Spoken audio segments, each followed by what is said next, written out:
Gamers, gamers, gamers. I'm back with another one, and we got about 5 or 6 of these left, which is me giving opinion of the old civs. So this time we are doing Delhi.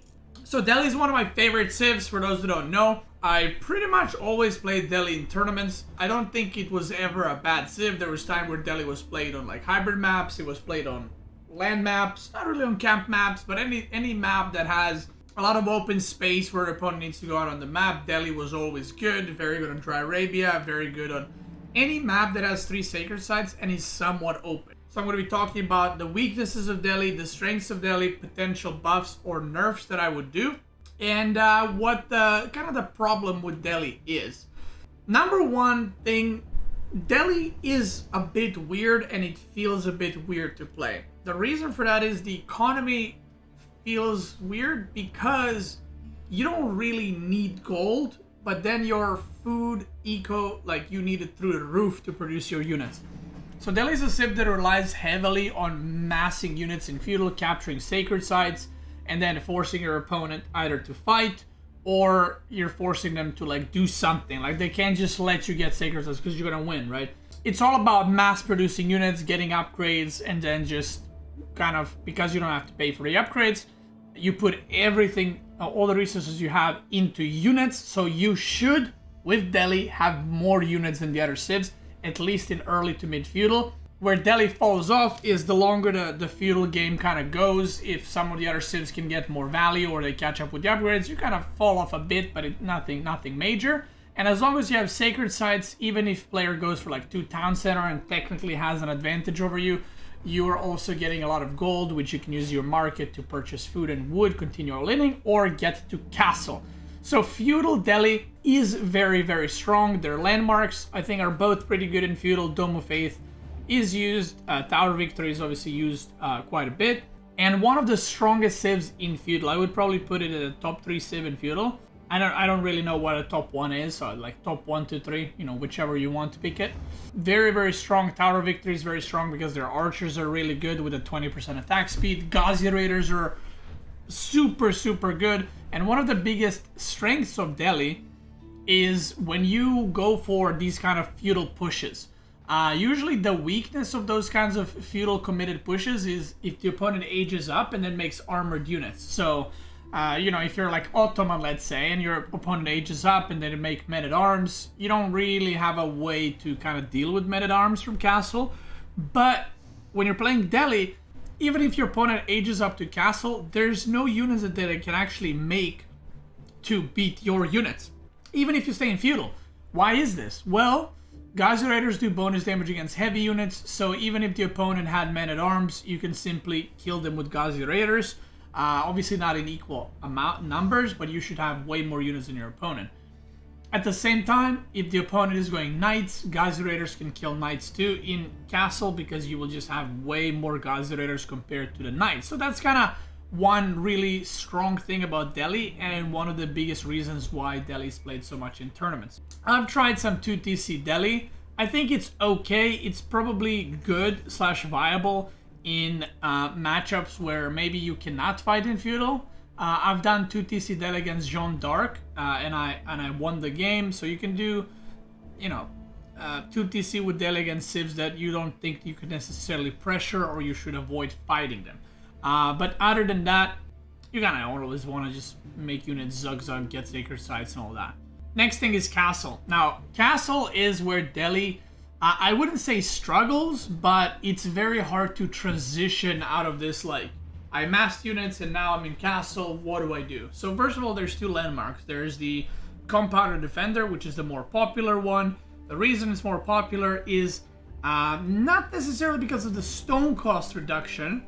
Obviously, that's also really good, makes your keeps cheaper, and then you can hold sacred sites or make a lot of keeps around the map. But the reason why Compound is really good is because you can start the Village Fortresses upgrade, which is the upgrade that allows you to produce villagers from your keeps acting as town centers. So I'm going to show you guys right here. And the reason why this upgrade is so good, and the reason why it's important to go Compound or Defender, is because you don't need to build a keep and then start researching this. You can start researching this immediately upon entering Castle Age. So that's very, very good. House of Learning, on the other hand, is a lot weaker. It has 5 unique upgrades, but it's still not good enough to kind of support a Delhi in Castle. And the only time where I actually think House of Learning might be better is if you open 2 town centers. So Delhi 2 TC is not very popular. I do have a guide on it, so you can check it out. But if you do go to TC Delhi, I think going House of Learning for Honed Blades would be quite good. You also get hearty rations for carry capacity for your villagers, which is very nice, and then you get these 3 as well. Honed Blades is really good if you have a lot of economy and you can just spam Man-at-Arms, because Man-at-Arms having +3 damage is quite a lot. On the other hand, Lancers getting +3 damage is not that big of a deal because they already have high amounts of damage. But if you're playing 1 TC Delhi, I would recommend Compound of the Defender. The reason why Delhi is kind of like a super feudal committal civ is because their transition to farms is pretty difficult to pull off. So what ends up happening is, let's say you're fighting in feudal, you have a lot of units, you age up and your opponent ages up. Number one problem is now you're gonna take so long to get your units upgraded that the opponent will have an advantage with castle units versus your feudal units until you hit that upgrade. So that's a bit of a weakness. Then because you're committing so much into food production and units and spamming units in feudal, once you get to castle, you're almost out of food. So then you need to transition to farms a lot earlier than civs, other civs that would do 1 TC. And that kind of, stops your unit production. You're gonna have less units, and then you need to use keeps to kind of defend. So you go with Delhi from like 110% aggro, you go like to like 40% where you're playing defensive, you're defending, and you're making keeps, and you're trying to transition to farms. And that's a bit of a kind of like a weak point. If you manage to transition out of that, where you have farms, you got keeps around the map, you took a couple of relics, Delhi is, fine once again, you're gonna do well, all good. And then you have very same problem, except to a worse extent, which is when you hit Imperial. So when you hit Imperial, everything just takes very long to upgrade. And yes, everything is free, so you get absurd amount of value in, that you don't have to upgrade stuff. You can produce so many more units, and that's all great. That's all amazing. Overall, on the map, you will have more gold because you're not using gold for the upgrade, so you can actually make more gold units, which is amazing. Sacred Sites give you gold. Relics, which you usually have as Delhi, will give you gold. The problem is you might, again, lose out to some timings where it's like you age up to Imperial, but your upgrades take so long to get, to finish that you're playing for like 5, 6, 7, 8 minutes, depending how many scholars you have, waiting for the upgrades, and the opponent is pushing you with their Imperial units, and you're just trying to defend, and you're just trying to hold. Now, after that, funnily enough, I think Delhi, you kind of wait about 15 to 20 minutes for all your upgrades to finish. Once that is done, and once you start trading, like I'm talking super late game, like 40, 50 minutes later on, Delhi is actually one of the best civs in the game. And I know that might sound weird, or that might sound like I'm memeing, but genuinely Delhi is incredibly, incredibly strong in late Imperial. The reason for that is, if you went something like House of Learning or you went Compound, you will either have cheaper stone buildings, which is, it's obviously hard to get stone in the late game.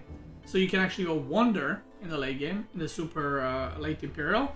Or if you went for House of Learning, your Men-at-Arms have +3 damage, which is really good. And if you have Tower of Victory, your Men-at-Arms will not only have Honed Blades for +3 damage, 20% attack speed, you also have the activation ability from your Blacksmith where they move 100% faster for 10 seconds.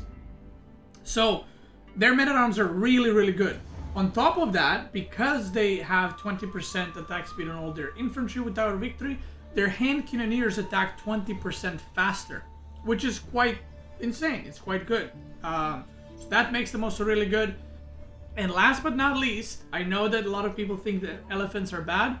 Elephants are kind of bad in Castle, to be fair, but Imperial elephants with all upgrades, and when gold and food is not an obstacle, when you're like trading and you have 40, 50 farms, elephants are insanely good. Like, they absolutely mow down everything. I feel like there's no like one proper counter for elephants unless you're like maybe doing full hand cannoneers as the enemy playing against elephants. The spearmen don't really cut it. Like, you might think that spearmen like are gonna completely destroy them, but the ranged elephants are gonna do pretty well. The melee elephants actually hit for a lot against spearmen once they get in. So at that point, if you can get an army of like 50 elephants, or I don't know how many you can make in Imperial, it feels like your army is unbeatable. But getting to that point is obviously very long, very hard. So the strongest 2 points of Delhi are like late Imp, and then Feudal Age is probably their strongest point, which is why usually people play it. So if you're someone that wants to play aggressive, wants to play in Feudal, wants to end games, put pressure on the opponent, Delhi is a great civ for that. So any civ that likes to boom or camp, Delhi is very good, because you don't need to attack them into their base. You can just capture sacred sites and then need to come out. But even if your opponent plays like a civ that wants to fight in Feudal, Delhi is very good against those as well, because again, Ghazi Raiders are really, really cool. I think regarding matchups, Delhi has two pretty bad matchups, I would say. Three, sorry. The three bad matchups for Delhi are probably going to be Jeanne d'Arc, Chinese, and Jushi's Legacy. I would say those are pretty much struggling for Delhi. It doesn't mean it's impossible to win, but you have to either play different or you have to outplay your opponent quite a bit. So against Chinese and Jushi's Legacy, I would suggest to go Dome of Faith, try to capture sacred sites, fight a little bit and age up to castle, and then go like Knight, Men at Arm against Zuginu.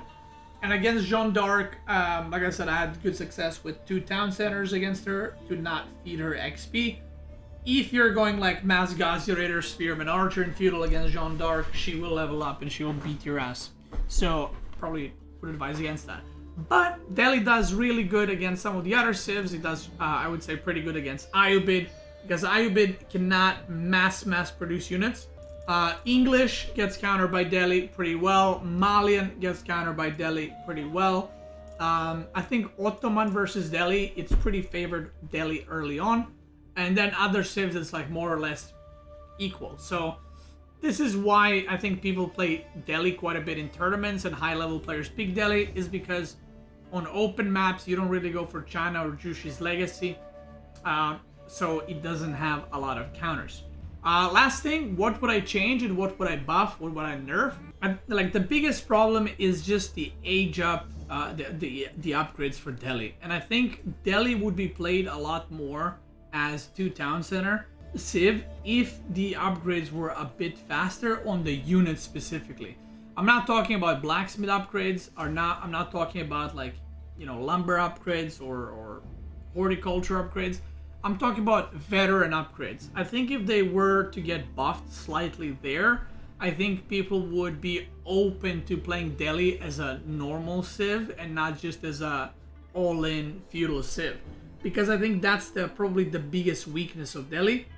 And even if they somehow, nerf them a little bit to compensate for that buff, I think that would be, that'd be more than fine. Other than that, I think Delhi is super unique. I love personally playing it. I have fun playing it, and I just think overall it's a very, very strong and very solid civ. Mainly played on open maps, but you can also play it on hybrid maps because your fishing ships have more HP and they can also shoot. So that's it. I have 2 guides for Delhi. One is the latest one updated for the 1TC aggression, and then the second one is the 2TC Delhi that you can also try out. And I urge you guys to try out Delhi. It's a lot of fun. It's not a very popular civ among like all the civs. I think it's like the lowest or second lowest played civ in the game, which I don't know why. I personally love it. If you guys are watching on YouTube, I want to thank you guys so much for watching. I hope you enjoyed today's video. Let me know what you think. The next one I will be doing, I think, is going to be Abbasid. And then after that, we're going to do H3, China, Malian, and Ottoman. And then we're done with these, and we're going to move on to, obviously, more phase and some of the other content that you'll find out very soon. YouTube gamers, thank you for watching. Twitch gamers, Let's keep going.